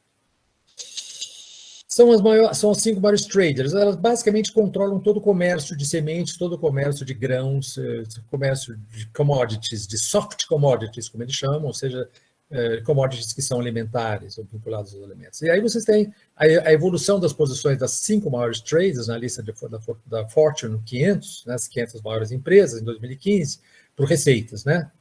Critério de receitas, com um aumento espetacular da Cofco. Veja, a Cofco aqui, ó, tá vendo, em 2013, ela se transforma na terceira maior, né? Ela estava na 120ª posição em 2015 e em 2021, agora não me lembro bem, ela chegou à 112ª posição. Está crescendo assim, ela vai comer todas elas, basicamente. É uma estatal chinesa que realmente está avançando no mercado profundamente. E um elemento disso é esse, né? O governador de Minas Gerais, Pedro Tax, ia juntar o Johnny Xi, o presidente da Cofco Internacional, em dezembro de 2017, selando um acordo, né, que vai fazer com que a Cofco praticamente controle a exportação de soja no Mato Grosso e vai ampliar basicamente os investimentos. Bom, isso tudo vai virar uma commodity, é uma mercadoria que tem um valor estipulado internacionalmente, e esse valor estipulado internacionalmente, ele é basicamente estabelecido pela Bolsa de Mercadorias de Chicago, onde ele é transformado num derivativo, né? Ele é derivativo, então você pega o seu dinheirinho, você tem lá 50 mil reais, 30 mil reais, 2 mil reais, não importa, ou R$1 bilhão, e eles pegam essas commodities e securitizam elas, transformam elas em fundos, e você aposta que esses fundos vão valer mais, ou seja, você começa a especular sobre o aumento do valor desses produtos. A especulação, veja, é extremamente importante entender o seguinte: a especulação ela não existe quando não existe perspectiva de escassez. Se você não tem perspectiva de escassez, você não tem como especular, tá certo? Agora, se você tem uma perspectiva de escassez, aí se tem a matéria-prima para especulação. E exatamente cada vez mais essa ideia de uma possibilidade de escassez leva a uma maior possibilidade de especulação financeira. Vira um cassino, né? É um super cassino. Coisa complicadíssima, é uma engenharia fantástica, que você, de um lado, aposta, de outro lado, você compra o direito de vender, mas, por outro lado, você compra também de uma companhia de seguro, você se protege no caso de perder dinheiro, a companhia de seguro te paga. Isso é uma coisa que não é para criança, é um negócio para gente que conhece o mercado financeiro muito profundamente. Falemos desses 3 elementos agora. Eu não vou falar até o fim, porque não temos essa possibilidade. Depois eu passo esse material para vocês, se vocês quiserem conversar mais a respeito, com muito prazer. Vou falar desses 3 pontos juntos, né? A globalização, cadeias longas e, portanto, vulnerabilidade, a variedade decrescente da alimentação e os critérios de aprimoramento genético baseados em rentabilidade, né? Então, veja, se você pegar a soja, por exemplo, veja, a soja ela se concentra, ela viaja mais ou menos 20 mil quilômetros, né, para chegar na China. Isso aqui é o Brasil, que é o maior exportador, os Estados Unidos, né? Os Estados Unidos também exportava, não sei se continuará exportando para a Rússia, e basicamente, então, vocês têm as trajetórias de exportações globais de soja, basicamente sempre para a ração animal, tá certo? E vocês têm, então, o fato de que, vejam, esse é um vínculo completamente estabelecido, né, uma associação direta entre o preço do petróleo e o preço dos alimentos. Por quê? Porque exatamente os alimentos, o petróleo é fundamental para a produção de fertilizantes, mas ele também é fundamental para o transporte desses alimentos numa cadeia longa globalizada de alimentação. Então, vocês veem aqui que está em vermelho o preço do petróleo, que está em azul o preço dos alimentos, vocês veem que é praticamente um espelho um do outro. Existem pequenas variações, né? O petróleo varia um pouco mais do que o preço dos alimentos, mas é basicamente há um espelho entre uma coisa e outra, claramente por causa disso, por causa da importância cada vez maior dos fertilizantes industriais e também por causa das cadeias longas, né? Ou seja, que você produz um produto num continente e ele é consumido no outro continente. O comércio é fundamental, o comércio marítimo, ou seja, a despesa, a queima de combustíveis fósseis no comércio marítimo corresponde a 3% das emissões globais de gás de efeito de estufa. Mas nesse trabalho, que foi publicado pelo International Council of Clean Transportation, em 2017, fala, na ausência de ação climática, o setor marítimo internacional poderá representar 17% das emissões globais de CO2 em 2050. Em grande parte, exatamente por causa da globalização cada vez maior do capitalismo. A única ação climática consequente, nesse caso, implica uma nova concepção de alimentação, ao mesmo tempo local e baseada em nutrientes vegetais, né? Então, falando agora em variedade genética dos alimentos, né, esse é um trabalho que foi... Acabou de sair agora, se não me engano, um trabalho recente, 2022, eu acho, que foi feito pela FAO e pela International Treaty, né, porque houve esse tratado internacional sobre recursos genéticos das plantas para alimentação e agricultura, né, o PGRFA, né, que foi feito em 2001 e entrou em vigor em 2004, né, com 144 países signatários. E aí esse trabalho mostra uma coisa muito impressionante, né? Então, menos cultivos, né? Fewer crops are feeding more people, né? Menos cultivos alimentam mais pessoas em todo o mundo, and that's not good, né? Isso não é bom. Historicamente, os humanos utilizaram mais de 7 mil espécies de plantas para se alimentar, seja para o cultivo ou para o coleta. Hoje, apenas cerca de 150 espécies de plantas estão sob extenso cultivo. A maioria dos humanos vive apenas de 15 espécies de plantas, representando mais de 90% das necessidades energéticas humanas. O sistema alimentar corporativo ele incentiva a uniformidade genética porque ele seleciona em função da maior rentabilidade, né? Ou da maior resistência a variações climáticas agora, por exemplo, as grandes secas, assim por diante. Então, subsídios e muitos outros fatores reforçam esse foco em algumas commodities. A falta de diversidade de frutas e hortaliças na dieta tem contribuído para uma crise global de saúde pública, né? Então, se você pegar esse trabalho que saiu na FAO agora, que trabalha sobre o estado dos recursos genéticos das plantas do mundo para a alimentação e agricultura, né? Um trabalho que foi publicado em 2010, comparando 1900 com 2000. Né? É bem interessante esse trabalho, eu peguei aqui alguns dados. De 1900 a 2000, houve uma diminuição de 75% da diversidade genética de plantas, que se perdeu, né? 75% da genética de plantas se perdeu em proveito de variedades geneticamente uniformes de alto rendimento. No mesmo século XX, de 1900 a 2000, 30% das raças de gado estão em risco de extinção e, nesse mesmo período, 75% dos alimentos do mundo são gerados a partir de apenas 12 plantas e de 5 espécies animais. É evidente que isso é óbvio, né? Dos 4% das 250 mil a 300 mil espécies de plantas comestíveis conhecidas, apenas 150 a 200 são usadas por humanos. Apenas 3, arroz, milho e trigo, contribuem com quase 60% das calorias e proteínas obtidas por humanos a partir de plantas. Obviamente, se der pepino numa delas, você tem uma enorme vulnerabilidade, né? O pepino quer dizer uma grande peste, alguma coisa que... Isso é uma coisa que o risco é cada vez maior disso, né? Então, aí, esse é o quadro que te mostra isso, né? Então, pega, sei lá, cabbage, né, repolho, sei lá, tinha 544 espécies, né? Aí você segue ela, em 2000 ela tem 28 apenas, certo? O sweet corn, né, sei lá, o milho, né, 307 espécies, agora são 12, assim por diante, né? O alface, os favas, né, etc, etc. O tomate tinha 408, agora só tem 79, e por aí vai. Então, houve uma diminuição brutal da variedade genética nesse século, o que, claro, transforma esses alimentos, aumenta muito a vulnerabilidade desses alimentos, né, por razões óbvias.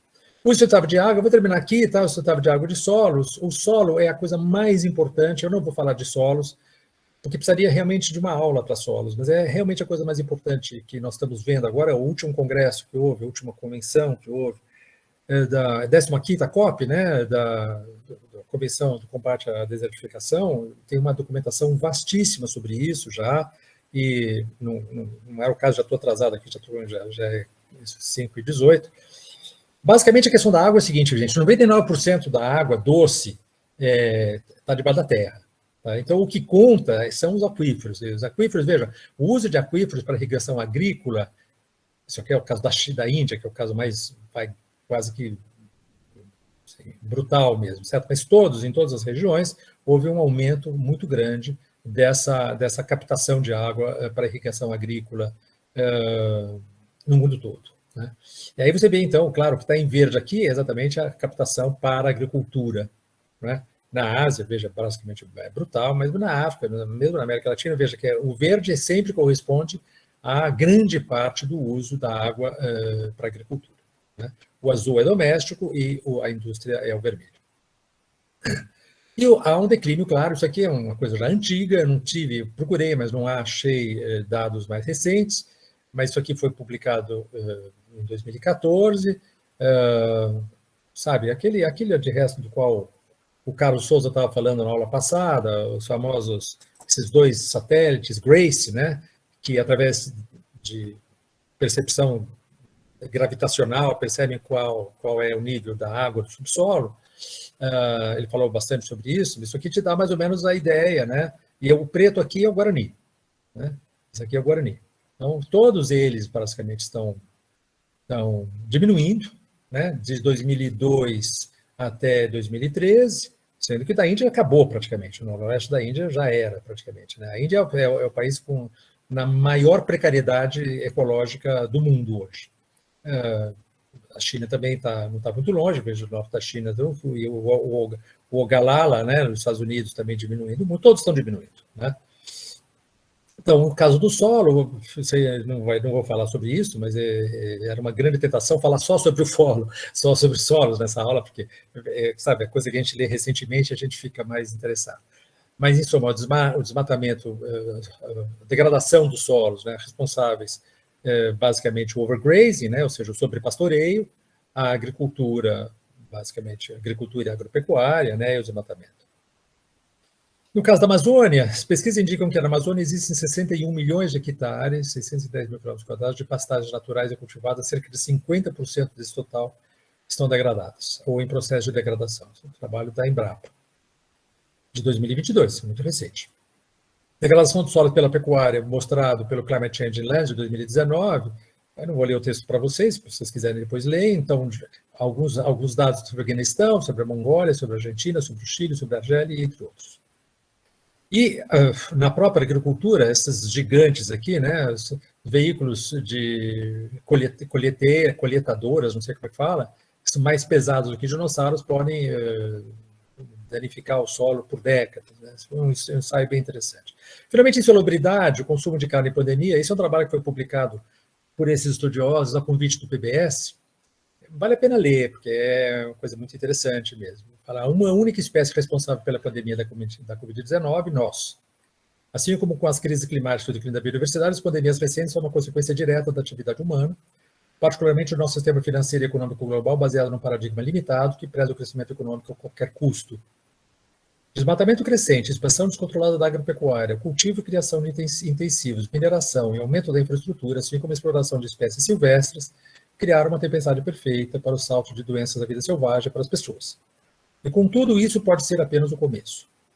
Embora se estime que doenças transmitidas de outros animais para humanos já causem 700 mil mortes por ano, é vasto o potencial para pandemias futuras. Acredita-se que 1,7 milhão de vírus não identificados, dentre os que sabidamente infectam pessoas, ainda existem em mamíferos e pássaros aquáticos. Qualquer um deles pode ser a doença X, potencialmente ainda mais perturbadora e letal do que a Covid-19. É provável que pandemias futuras ocorram mais frequentemente, propaguem-se mais rapidamente, tenham maior impacto econômico e matem mais pessoas, se não formos extremamente cuidadosos acerca dos impactos das escolhas que fazemos hoje. Basicamente, no fundo, é a questão da agropecuária intensiva que nós usamos hoje. O que fala o The Lancet agora em 2019? Alguma coisa muito similar, quer dizer, paralela a isso, que é tão importante quanto, má nutrição em todas as suas formas, incluindo obesidade, subnutrição e outros riscos dietéticos, é a causa principal das más condições, ou são as causas, né, principais das más condições de saúde em todo o mundo. Má nutrição, seja por deficiência de micronutrientes, a chamada fome oculta, seja por sobrepeso e obesidade, afeta cerca de 3,4 bilhões de pessoas em todo o mundo, ou seja, uma coisa da ordem de quase 50%. Em decorrência disso, a FAO agora identifica as doenças não transmissíveis causadas por dietas inapropriadas como a causa número 1 de morte prematura em todo o mundo. Eu vou parar por aqui. Esse é o aumento da obesidade nos Estados Unidos, a gente poderia continuar, mas eu vou parar por aqui.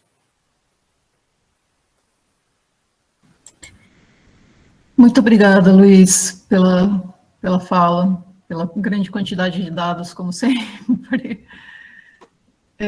Eu vou dar uma olhadinha aqui no fórum, acho que não tem muitas perguntas. Na verdade, tem uma só. Aí depois eu abro a palavra para as pessoas se manifestarem. Então, tem uma pergunta do Marcos Vinícius, que diz como se explica a Índia e China, que passaram por grandes fomes no passado, hoje terem populações que passam do bilhão. Eu não entendi bem qual é a relação. Acho que a relação é porque você estava falando daquelas crises de fome que teve lá no início da sua apresentação. Sim. E o que ele está perguntando é como a Índia e a China, que passaram por várias crises dessas, eles têm uma população gigantesca hoje em dia. Acho que essa é a pergunta dele. Eu acho que tem bom, como vocês viram, as estimativas maiores de mortes na grande fome da China de 1958 e 1961 chega a menos de 10% da população. Entre 2% e 10% da população, porque, evidentemente, esses números são muito difíceis de se calcular, tem muito interesse político na jogada, etc. Isso, em 2 gerações, esse número desaparece dependendo da taxa de fecundidade. Se a taxa de fecundidade for elevada, você, em 2 gerações, quase que aumenta 50% da população. E o que aconteceu com a China foi exatamente o fato de que a China já tinha 650 milhões de pessoas em 1958. Já era, portanto, 2 vezes a população dos Estados Unidos. Ela começou a crescer no século XVIII. Um aumento muito grande. Ela não era tão populosa assim no século XVIII. Não era mais populosa do que os outros países, digamos assim. A partir do século XVIII que ela começa, e o que é de se admirar é o fato de que a China tenha conseguido não aumentar tanto a população, por causa da política de filho único. Pelo que eu leio por aí, eu não sei se esse dado é muito confiável, mas a China deixou de ter 400 milhões de pessoas por causa da política de filho único. controlar esse dado, não tem certeza sobre ele, mas isso significa que a China, em vez de 1,4, deveria ter 1,8 bilhão de pessoas. É basicamente uma questão de taxa de fecundidade. A Índia, todas elas estão diminuindo a taxa de fecundidade delas. A China já está numa situação de, claro, controle, tanto é que ela diminuiu agora a política de filho único e não aumentou a população, porque as pessoas não querem ter filho. Houve uma grande urbanização. Basicamente, o processo de urbanização é o processo mais indutor de diminuição de taxa de fecundidade. Acho que o Gestáquio mostrou isso numa das aulas anteriores. Então, uma questão, o que elemento que é importante, Vinícius, é o fato seguinte: a China tem um grande trauma, e o trauma da China é a questão da segurança alimentar. Conheço pessoas que viveram na China e que falam isso muito fortemente. Aliás, eu tinha um médico que era chinês, que era um acupunturista, que tinha nascido lá, e que falava isso muito frequentemente. E isso é óbvio. A China não sacrificará o que for necessário para não ter uma outra crise de fome. E é por isso que ela é uma enorme importadora de insumos alimentares ou de alimentos de todo mundo. Vocês viram agora a soja que ela compra dos Estados Unidos e compra do Brasil, por exemplo. E o outro processo é o processo muito fortemente vinculado ao aumento do poder aquisitivo. O aumento do poder aquisitivo leva a um aumento do consumo de carne. Isso é cultural em todo o mundo, e vocês veem, portanto, que a China aumentou em 14 vezes ou 16 vezes, não me lembro, o consumo de carne per capita, em 61 e hoje. É uma coisa brutal. 50% dos porcos do mundo estão na China. Certo? Quer dizer, eles comem carne para valer, e agora estão agora não, já de algum tempo investiram muito em fazendas aquáticas, e uma produção, para isso que também eles compram soja, para alimentar esses peixes, e é uma quantidade gigantesca, é extremamente poluente, etc. Então, a questão fundamental para a China é muito, muito fortemente a questão da segurança alimentar. No caso da Índia, já está uma situação muito pior, né? Uma situação muito pior que a China. Não sei se eu respondi, mas... Eu acho que a resposta curta seria: eles já tinham muita gente antes da fome, né? Então, basicamente foi isso. Já tinham as populações deles já eram, desses países já eram bem... 10% em 50 anos recuperou, facinho. Tá, deixa eu saber quem que levantou a mão primeiro aqui. Acho que foi a Emília. Tá, mas a Emília baixou. Emília, você quer perguntar ainda? Ainda estou meio atônita aqui, vai. Pode ir, então Simone, depois... Fala, Simone. Luiz, obrigada pela tua fala, pela quantidade de informações. Eu vou ter que assistir de novo. Eu tentei anotar coisas aqui que eu quero depois ver com cuidado, os artigos, né? Então, muito obrigada pela enorme revisão que você fez para trazer essas informações para a gente.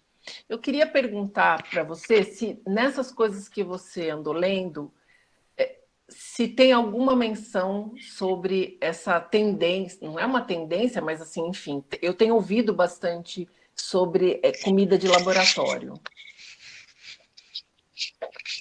Não tenho, mas eu acho que isso aí é a minha esperança, que eu acordo todo dia pela manhã e peço ao Papai do Céu para que isso aumente rapidamente, porque é uma saída possível, só que para até ganhar escala, etc., vai demorar, mas esse tipo de proteína sintética, que eu estou dizendo, pouca coisa que eu vi. Eu estava na Espanha em 2019, por causa da COP, e lá tinha uns carinhas vendendo lá umas carnes sintéticas. Eu achei o máximo. Achei coisa assim do outro mundo. Agora, se isso aí vai conseguir, de alguma maneira, ganhar escala, se ganhar escala, gente, isso aí pela primeira vez eu me ajoelho assim, para a tecnologia, porque eu acho que essa é a grande questão, tá certo? Só de a gente ver todos esses fazendeiros do Mato Grosso irem à falência já seria um grande prazer.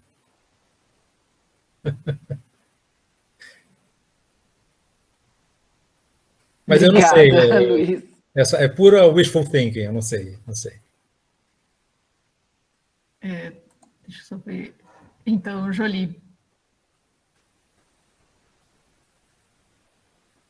Obrigado, Luiz, pela apresentação. Como disse a Simone e a Gabi, sempre uma quantidade muito grande de dados, até é difícil da gente raciocinar com tudo, mas, logicamente, essa história toda que você contou da expansão da necessidade de alimentos, de expansão da população, e com isso uma pressão cada vez maior, a contrapartida disso é que você tem uma perda muito grande de cobertura vegetal nativa, porque você vai ter que expandir, seja a sua agricultura, seja a sua pecuária, você vai ter que expandir. Hoje saiu um paper muito interessante de uma questão que a gente vem brigando há muito tempo dentro da Convenção da Diversidade Biológica, que é, para você poder fazer qualquer métrica, você precisa ter um ponto de origem. Qual é o ponto de origem de perda da biodiversidade? É uma coisa que, para nós, vamos dizer, Brasil, a gente poderia considerar que a nossa biodiversidade não tinha sido significativamente alterada até a chegada dos europeus, então você volta lá em 1500, mas certamente para os países que vieram nos colonizar, essa pressão começou muito antes. Essa expansão começou muito antes e continuou aqui, porque o desmatamento era para alimentar aqueles países. Então, essas contabilidades, elas são complicadas da gente balancear, né? E acho interessante você trazer todos esses números, porque ajuda a pensar nos argumentos que você pode utilizar na discussão, porque isso tem emperrado um pouco a discussão do que deve vir o pós-2020 da Convenção da Diversidade. Então, obrigado pela palestra. Então, Jolie, obrigado a você. Mas, veja, eu acho que essa é a grande discussão também, né, da origem do antropoceno.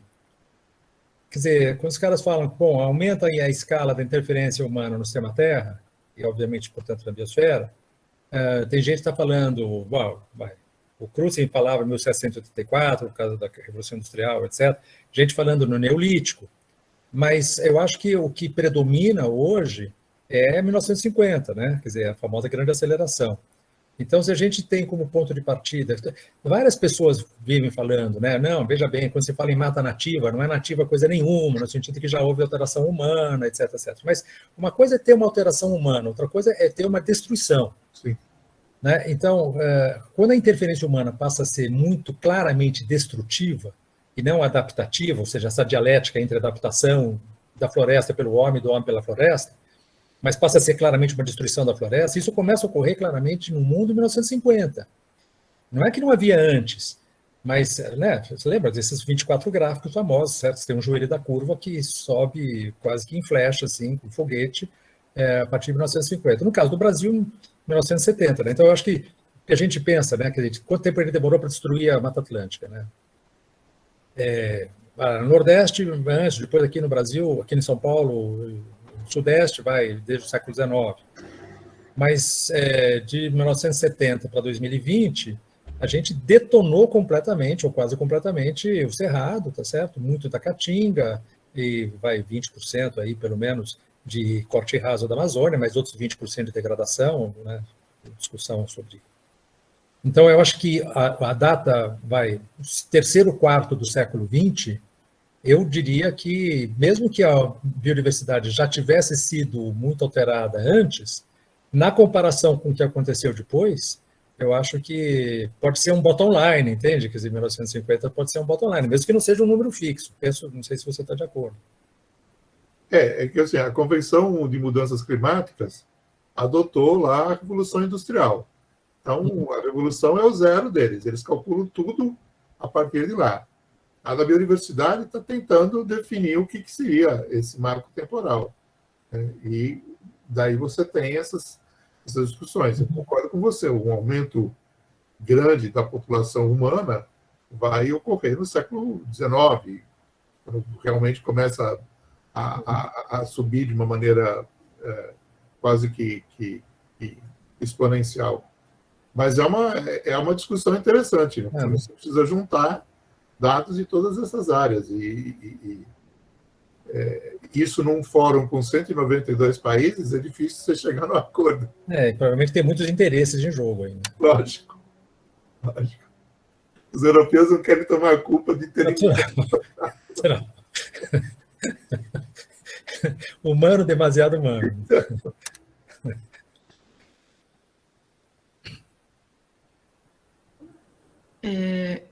Emília, oi, Cris, percebemos, mas tranquilo. A Cristiana está falando que a conexão dela está Tá instável. ruim. Oi, Cristiana. Emília, você está mutada.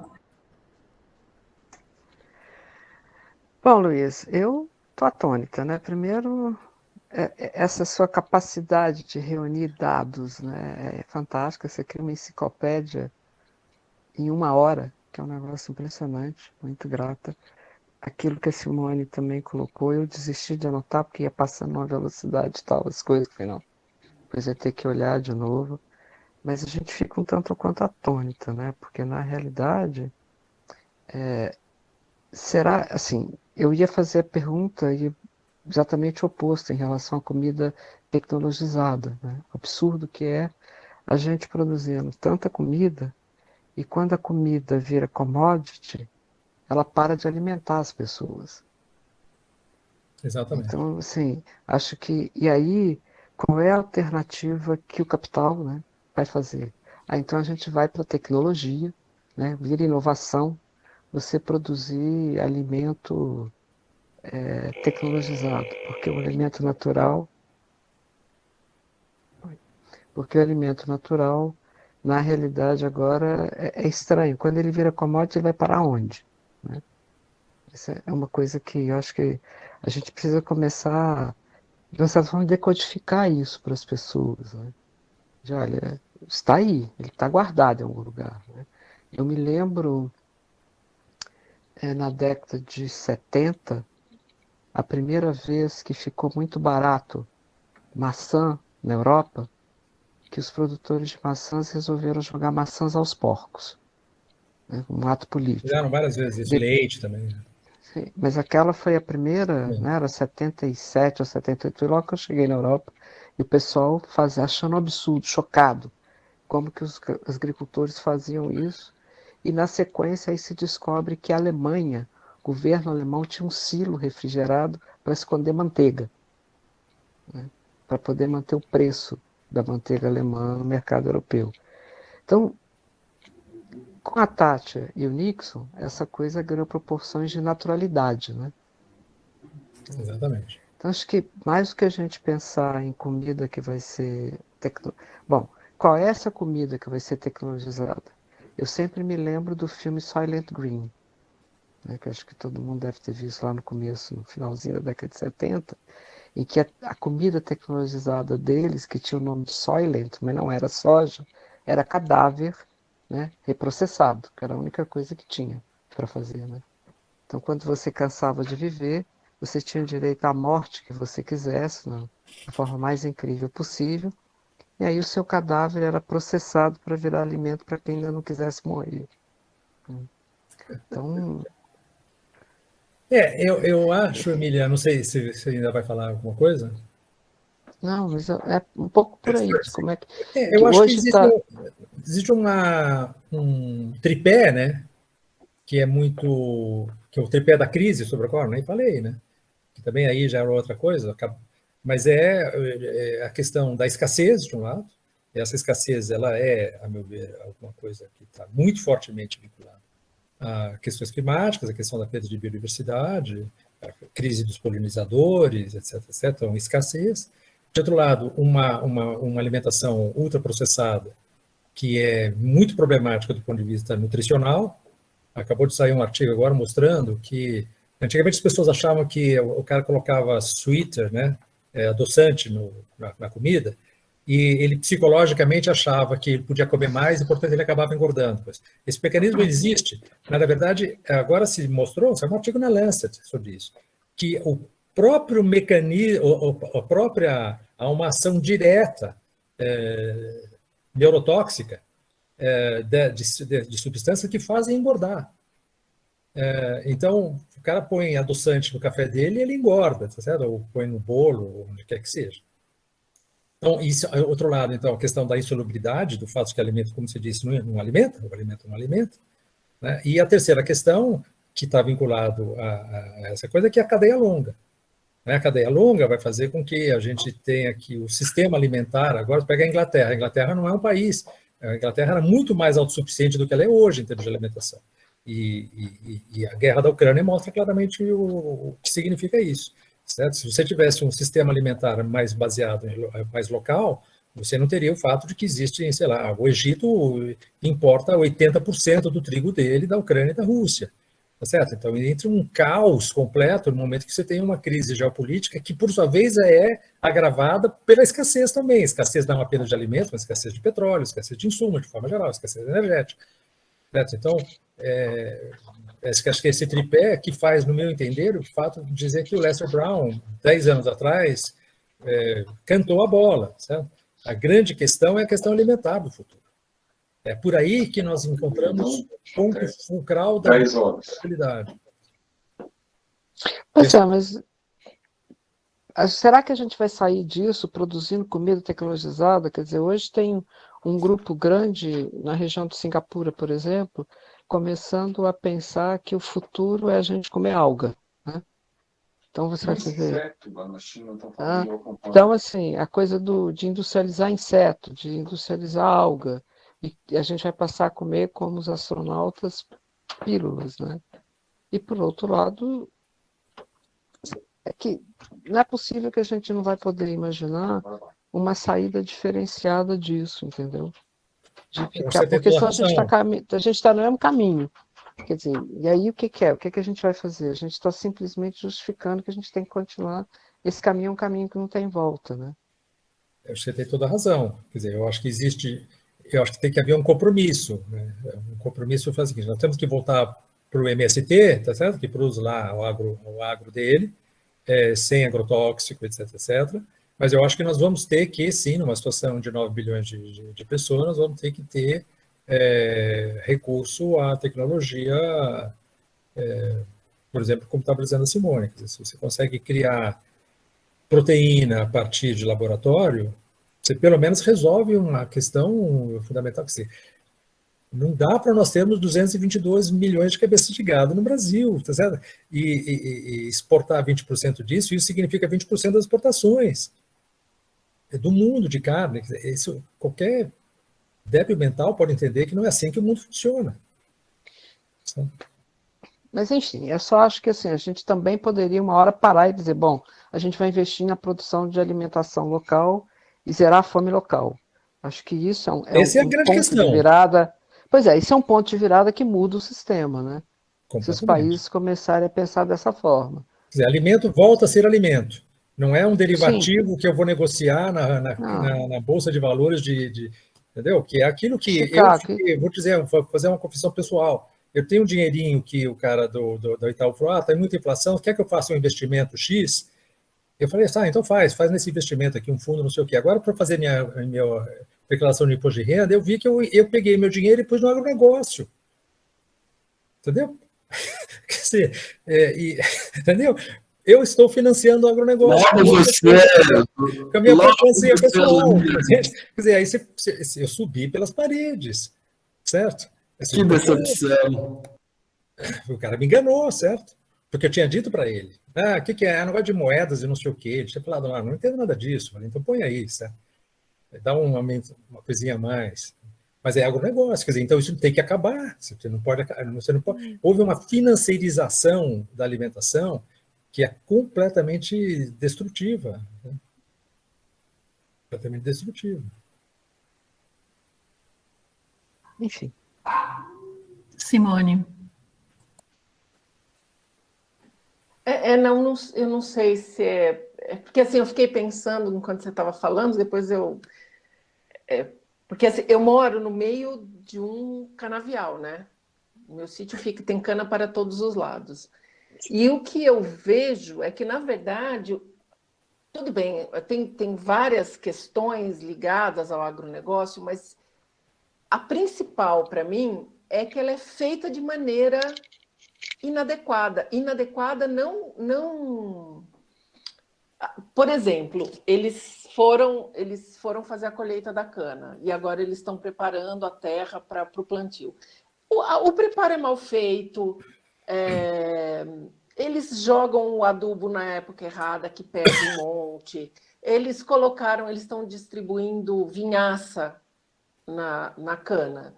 O caminhão de vinhaça parou no meio da estrada, de uma estrada, tudo bem, é uma estrada de terra, mas uma estrada municipal, jogando aquela vinhaça toda na estrada. Então, as práticas agrícolas estão equivocadas, né? A agricultura, ela é necessária, a gente não tem o que fazer, porque todo mundo precisa comer. O que nós precisamos repensar é a forma como a gente está praticando a agricultura, né? Então,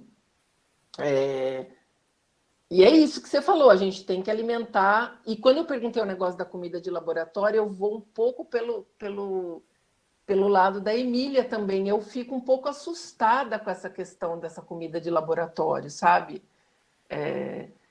Porque assim, a gente vai produzir comida em laboratório, mas o substrato vem de algum lugar. Eu não sei, quer dizer, me dá muita esperança achar que... Não tem por onde sair.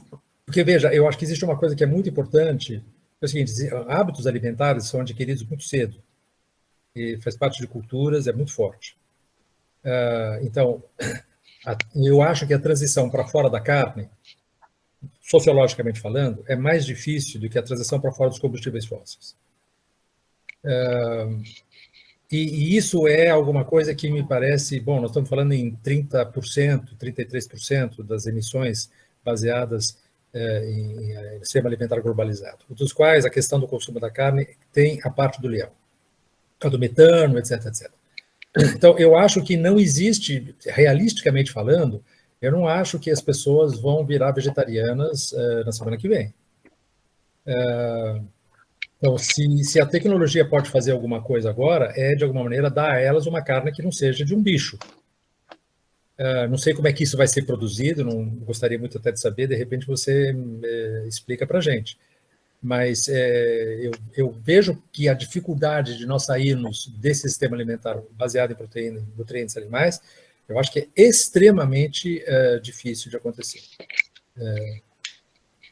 Não, eu concordo totalmente com você.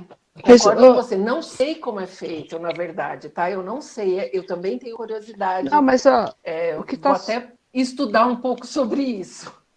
Mas esse alimento tecnologizado está saindo de alga. A grande maioria é alga cianótica, entendeu? Então, assim, você está tirando de um e pondo em outro. Porque você vai destruir o que o mar tem e transformar o que é vegetal em animal. Ao invés de passar por um animal virar animal, você vai para o laboratório e corre atrás de produzir um boi, sem que seja boi, né? Porque mas usando... alto, certo? Eu aqui como carne de soja. Sim, entendeu? Que é meio maluco isso. Meio né? maluco, então, isso não come carne de soja. Vai lá e come berinjela, cogumelo e pronto, né? Do ponto de vista energético, então... desculpa, Gabriela. Você quer falar? Pode falar. Não, pode falar. Não, eu falar que... Eu só ia fazer um comentário rapidinho.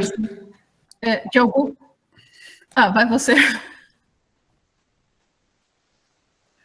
Não, eu só ia falar que do ponto de vista energético pode até ser vantajoso, porque alga é muito eficiente, então até você conseguiria uma eficiência muito melhor do que carne bovina em termos energéticos mesmo. O problema é que eu não imagino, por exemplo, o pessoal fechando churrascaria para abrir uma churrascaria de uma carne sintética. Imagina toda a cultura. Eu acho que esse aspecto cultural que o Luiz falou é muito... no mundo tem uns números de que nos últimos... de 1990 até 2000, o consumo de carne bovina duplicou na China. Então, assim, na verdade, a gente está no oposto. As pessoas estão ainda adquirindo o gosto e o acesso à carne no mundo. A gente está num sentido... vai demorar muito para que essa cultura se modifique, esse mercado diminua. Eu sou bem cético quanto a isso. E o Lula fala picanha para todo mundo, tá certo? Desculpe, Gabriela, você ia dizer alguma coisa. Não, eu só ia comentar, assim, eu não sei muito, mas eu sempre acompanho quando saem essas novidades, assim, dessas carnes sintéticas e tal. É que tem vários tipos, né? Tem as carnes sintéticas vegetais mesmo, que, na verdade, são feitas de vegetais, e os produtos, né, como aquele Not Milk que o Luiz mencionou uma vez aqui, que é feita até de repolho e não sei mais o que lá. Mas tem as carnes que eles estão criando em laboratório que são, de fato, carnes quase animais, só que elas não têm um sistema nervoso central associado. O pouco que eu li a respeito dessas daí é que elas gastam muito menos água, né? Que todas aquelas coisas que o Luiz estava mostrando, né? Daqueles consumos de tantos litros de água, essas daí seriam muito mais eficientes nesse sentido. Eu, particularmente, não teria muita vontade de comer uma carne produzida dessa forma. Mas só para dizer, então, você tem vários tipos de coisas rolando. Eu acho que porque na verdade são startups, né, que estão indo atrás dessas coisas. As startups, elas estão bastante ligadas, muitas delas, não todas, obviamente, mas muitas estão muito ligadas na questão justamente em minimizar os impactos ambientais. Então, elas têm, sim, como objetivo o mercado. Se você pensar que também as startups, a maioria dela parece estar situada na região do Vale do Silício, e lá é justamente um mercado muito, muito grande, né, para esse tipo de novidade, mas as que estão lá e estão gerando esse tipo de coisas mais famosas, elas têm essa consciência ambiental. Então, eu acho que rolam essas duas coisas, né? Elas estão tentando minimizar os impactos e, ao mesmo tempo, lançando coisas no mercado que satisfaçam as pessoas que já têm uma tendência, mas também atraiam novos consumidores. Mas por outro lado, faz a conta. A hora que você fizer a conta de tudo, lá do começo, você vai ver que tem um consumo de energia absurdo. E essa energia de que fonte que é? Nuclear, ou é carvão, ou é água. Né? Então, o problema é que as pessoas começam a fazer a conta depois que ele entra dentro da fábrica. E o antes?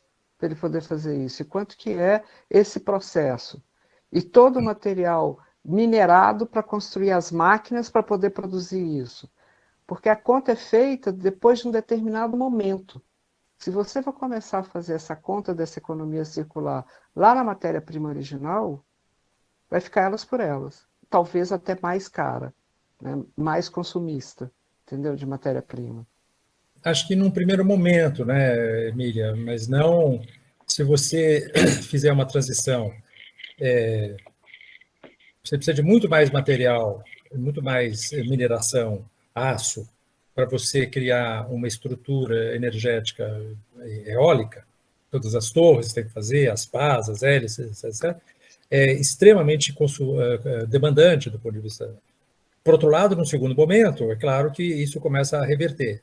A questão toda, para mim, é que nós achamos, e aí estamos totalmente enganados, é que é possível substituir o petróleo, os combustíveis fósseis, por outras fontes, por outras matrizes, sem diminuir a taxa de consumo. Não vai rolar.